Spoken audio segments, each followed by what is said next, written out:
boy cashes. I'ma grind, get this paper.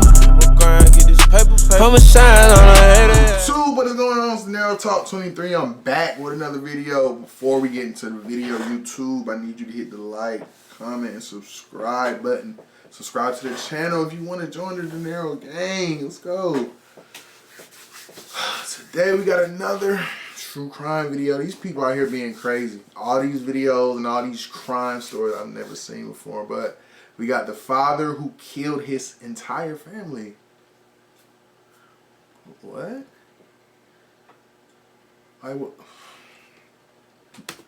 They say having a happy family is but an earlier heaven.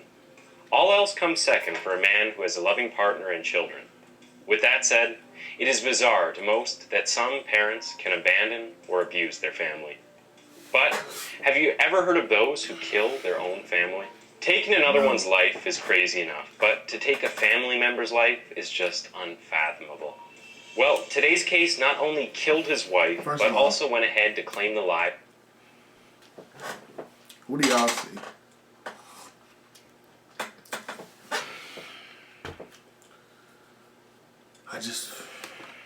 I wouldn't expect this type of family. Why did he do what he did? What were the repercussions of his wild actions? Welcome back to Twisted Minds. My name is James, and today we will be looking at the case of a man named Misak Damas. Misak Damas was an American citizen.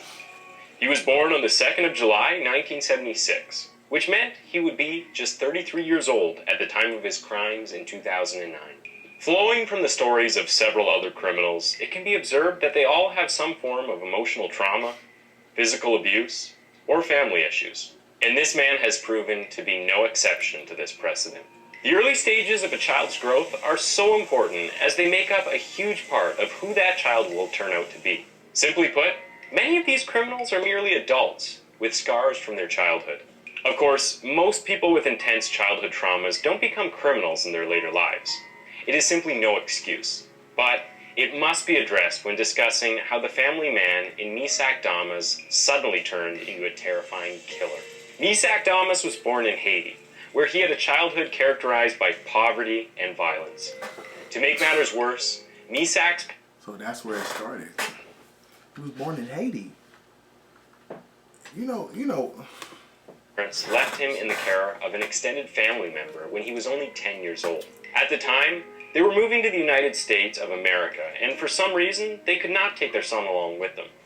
However, at the age of 19, Damas left Haiti and relocated to the USA to live out the rest of his life. Shortly after, he took up residence in the US and began working as a chef at a local alehouse. He was said to have described himself as the best of the best. For a time, all seemed to be well. Misak would go on to marry Jerline du Damas, and with her, have 5 beautiful children, ranging from 11 months old to 9 years old. He had it going good for him, so what happened? Instead. Meet Capital One Shopping. So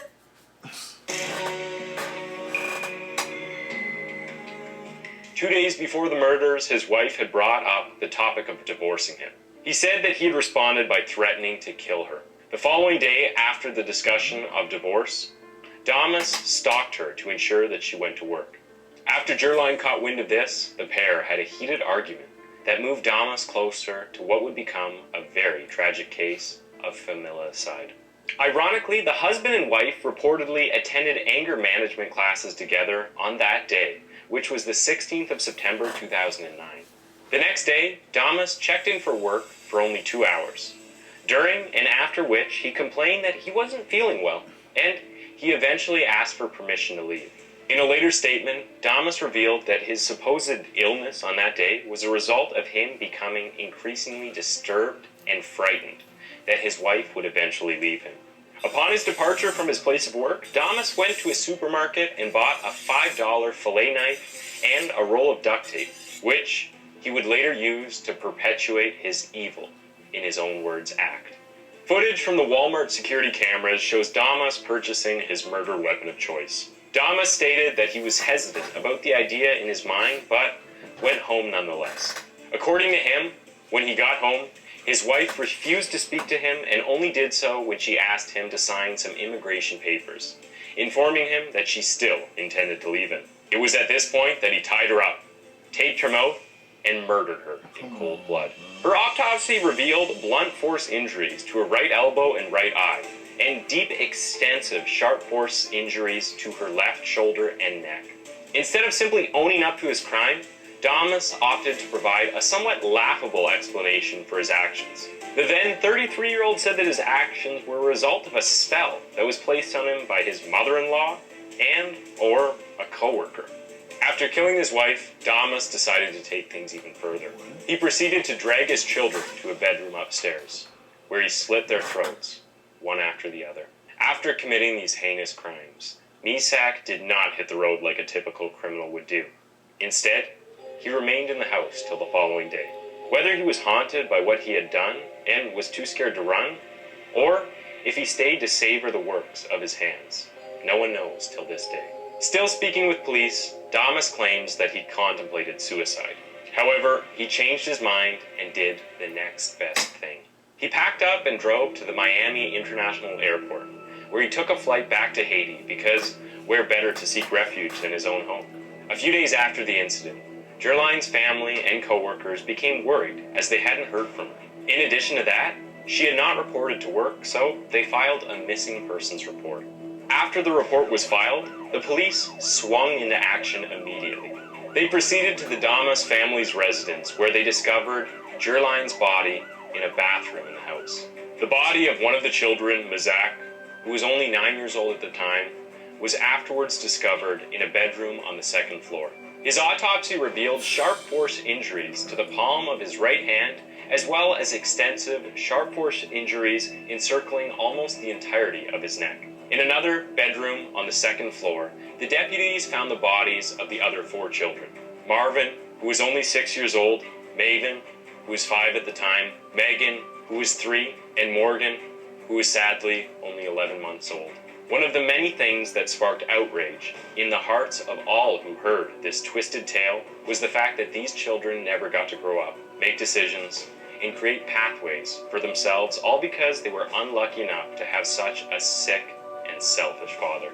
All 4 children reportedly sustained sharp force injuries to their neck. The Collier sheriff at the time, Kevin Rambosk, called the killings the most horrific and violent event in county history.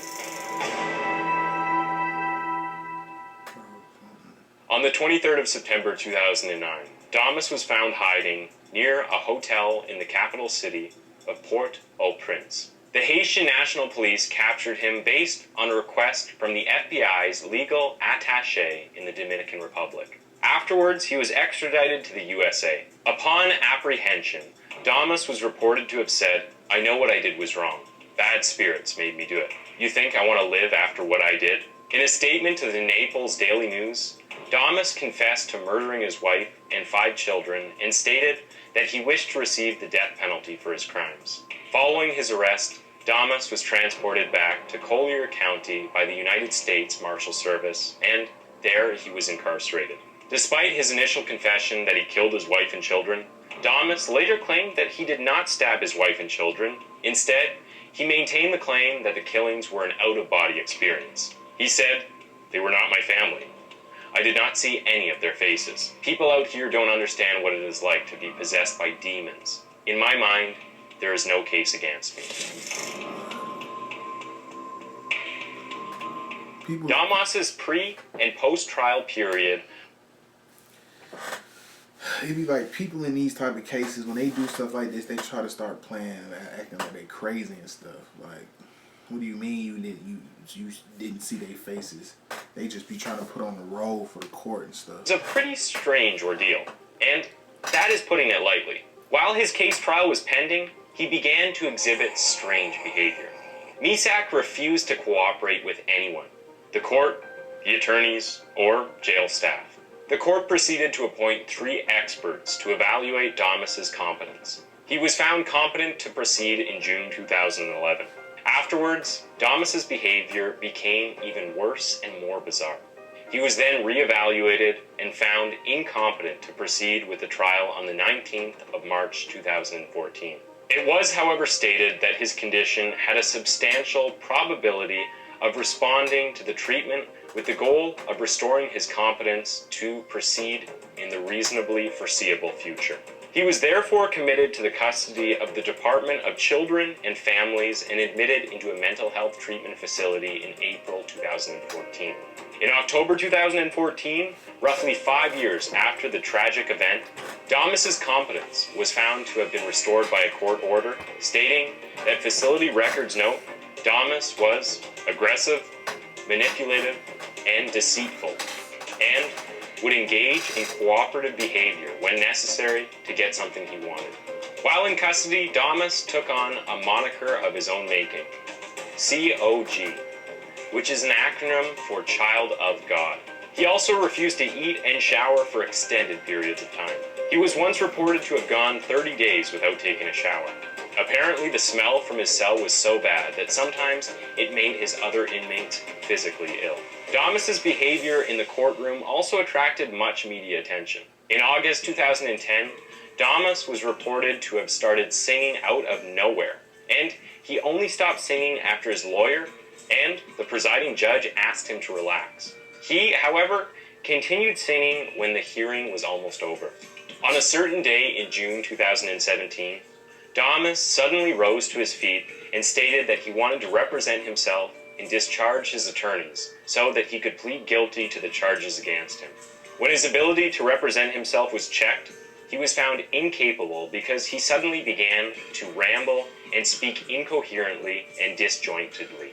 In October 2017, during a hearing, Damas was reported to have written a note to the presiding judge with the words, "Go ahead, continue your work. May my blood be upon your shoulders." He also reportedly signed this note, COG. To prove how crazy and dangerous Damas was, sometimes he secured a safety restraint chair for the safety of staff whenever he was being transported to and from his court appearances. In line with his sick plan, Damas's erratic behavior caused the case to drag on for longer than it ordinarily should have, regardless that it was coming to him in the end. After all, the crimes were committed in 2009, and all these acts dragged the case all the way through 2017. So Did you know that there was an easy way to stop ads from appearing before every video? 1. Go to AdBlock.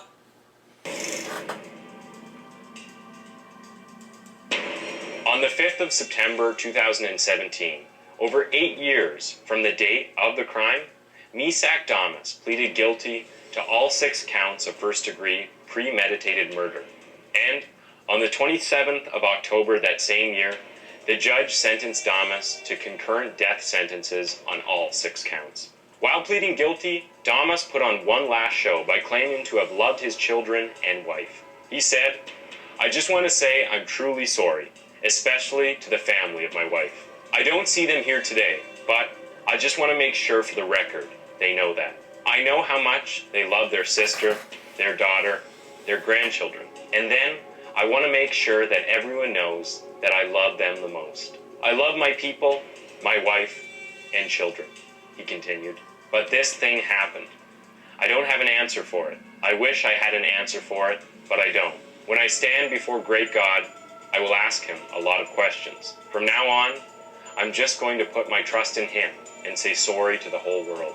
Although Damas made these statements and pled guilty, he still appealed the decision to the Supreme Court on the grounds that the court erred in declining his request for self-representation. He also alleged that the court improperly weighed factors that he considered repetitive, such as his child's age and his parental relationship with the young children.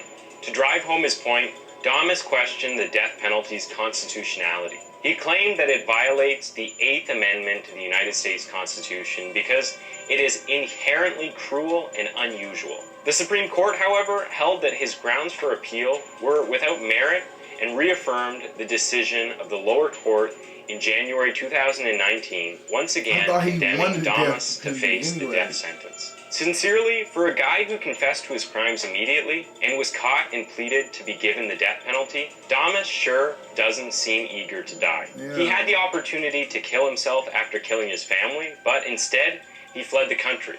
and when his death wish was granted, he frantically appealed to have it mitigated. It is easy to see why many members of the public began to speculate that Damas believed that his punishment would be mitigated if he seemed crazy and pleaded for the worst possible punishment. That's what and I'm with that, saying, we have come bro. to the end of the Misak-Damas case. What do you guys think about this case? Do you have any pity for Damas, who claims that bad spirits are largely responsible for his misconduct? Or do you feel that he got what he deserved? Also, what is your opinion about the death penalty? Is it perfect for gruesome criminals? Or do you think nobody should be sentenced to death no matter the crimes they've committed? Let us know in the comment section directly below. Thanks for tuning in to Twisted Minds. That was the case of Misak-Damas. And why don't you go ahead and click on one of the 2 videos on your screen for another one of our videos. No. See, that's the thing. The death penalty is definitely needed, because if you're able to take someone's life, that means you don't care about yours, because how can you just take someone's life and you just living? People like that do the mass shootings in the schools, you're a serial killer, stuff like that, you need a death penalty. Some people don't deserve to live anymore because of the things they've done, but I'm not a lawyer nor a judge. That's it for this one, YouTube. If you like the video, leave a like, comment, subscribe to the channel. We'll catch y'all on the next one.